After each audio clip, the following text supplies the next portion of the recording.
नमस्कार महोदय, माननीय प्रधानमंत्री जी। मैं रोशनी राजकीय कन्या इंटर कॉलेज विजयनगर गाजियाबाद उत्तर प्रदेश में 11वीं कक्षा की छात्रा हूँ।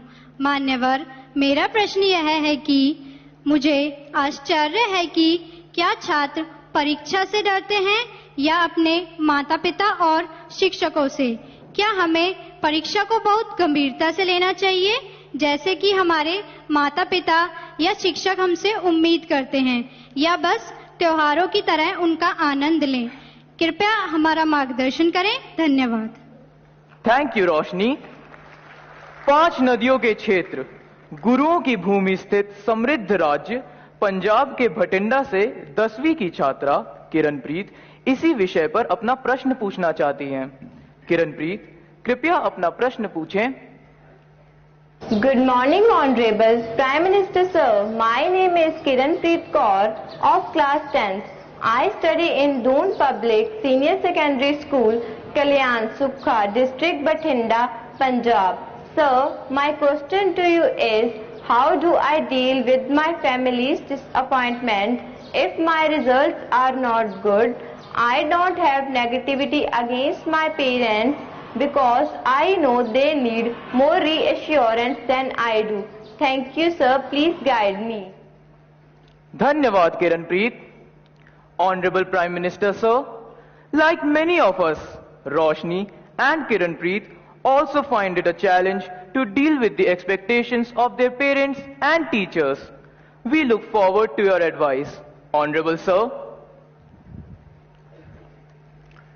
रोशनी, क्या कारण है कि आपने जब ये सवाल पूछा तो सबसे ज्यादा तालियां बजी? क्या कारण है?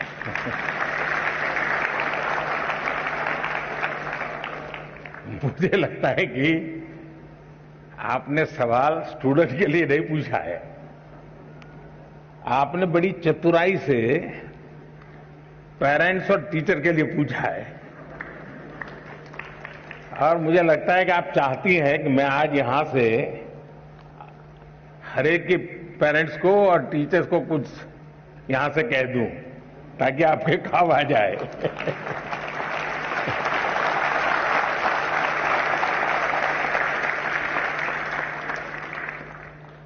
इसका मतलब कि आप पर प्रेशर है टीचर का, आप पर प्रेशर है पेरेंट्स का, और इसलिए आपको उलझन है कि मैं मेरे लिए कुछ करूं कि उनके कहने पर करूं। अब उनको समझा नहीं पा रहे हैं और मैं अपना छोड़ नहीं पा रहा हूं। ये आपकी चिंता मैं महसूस कर रहा हूं। मैं सबसे पहले तो पेरेंट्स को और टीचर्स को ये जरूर कहना चाहूंगा कि कृपा करके आप मन में सपने लेकर के जीते हैं, या तो जो सपने आपके खुद के अधूरे रह गए हैं, आप जो करना चाहते थे अपने विद्यार्थी काल में, आप जो अपने जीवन में करना चाहते थे वो नहीं कर पाए, और इसलिए दिन रात आपको लगता है कि बस इसको तो वो बना के रहूंगा।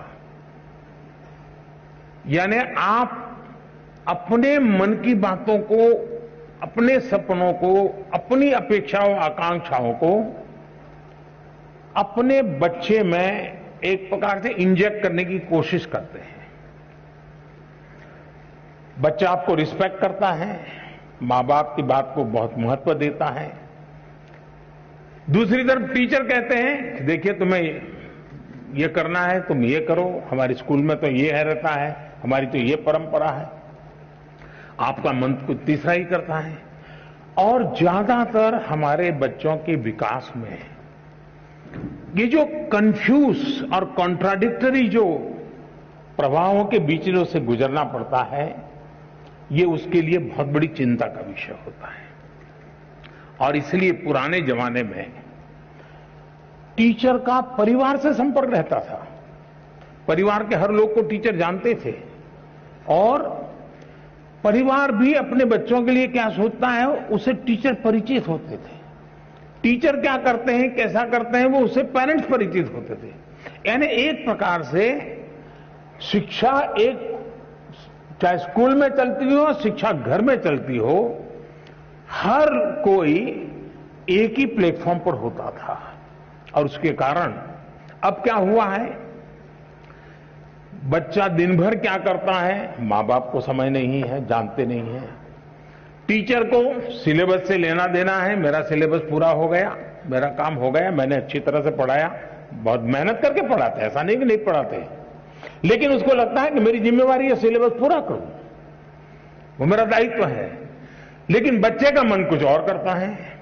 और इसलिए जब तक चाहे पेरेंट्स हो या टीचर्स हो या स्कूल का एनवायरनमेंट हो, हम बच्चे के शक्ति और उसकी सीमाएं, उसकी रुचि, उसकी प्रवृत्ति, उसकी अपेक्षा, उसकी आकांक्षा, इन सबको बारीकी से ऑब्जर्व नहीं करते हैं, उसको जानने समझने का प्रयास नहीं करते हैं, और हम उसको धक्का मारते जाते हैं, तो कहीं न कहीं वो लड़खड़ा जाता है। और इसलिए मैं रोशनी के माध्यम से सभी पेरेंट्स को, सभी टीचर्स को कहना चाहूंगा कि आप अपने मन की आशा अपेक्षा के अनुसार अपने बच्चों पर बोझ बढ़ जाए, इससे बचने का प्रयास करें। उनकी और हर बच्चे के पास एक स्ट्रेंथ होती है, हर मां बाप को स्वीकारना होगा कि आपके तराजू में वो फिट हो या ना हो, लेकिन परमात्मा ने उसको किसी न किसी विशेष ताकत के साथ भेजा है, उसके अंदर कोई सामर्थ्य है। ये आपकी कमी है, ये आपकी कमी है कि आप उसके सामर्थ्य को पहचान नहीं पाते हो, ये आपकी कमी है कि आप उसके सपनों को समझ नहीं पा रहे हो, और इसलिए दूरी वहीं से बन जाती है। और मैं चाहूंगा बच्चों से कि आप प्रेशर के बीच भी,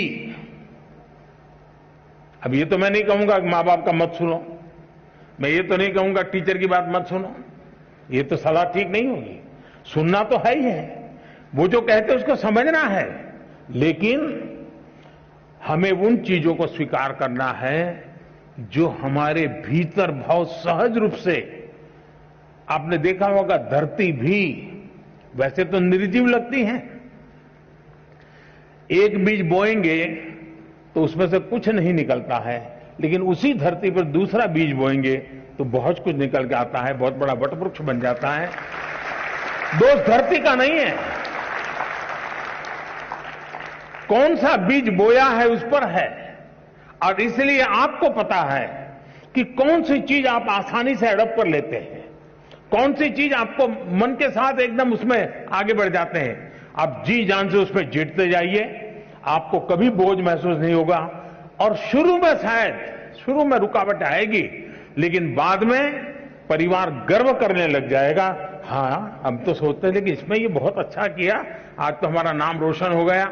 4 लोगों के बीच में बैठते हो तो तारीफ होती है।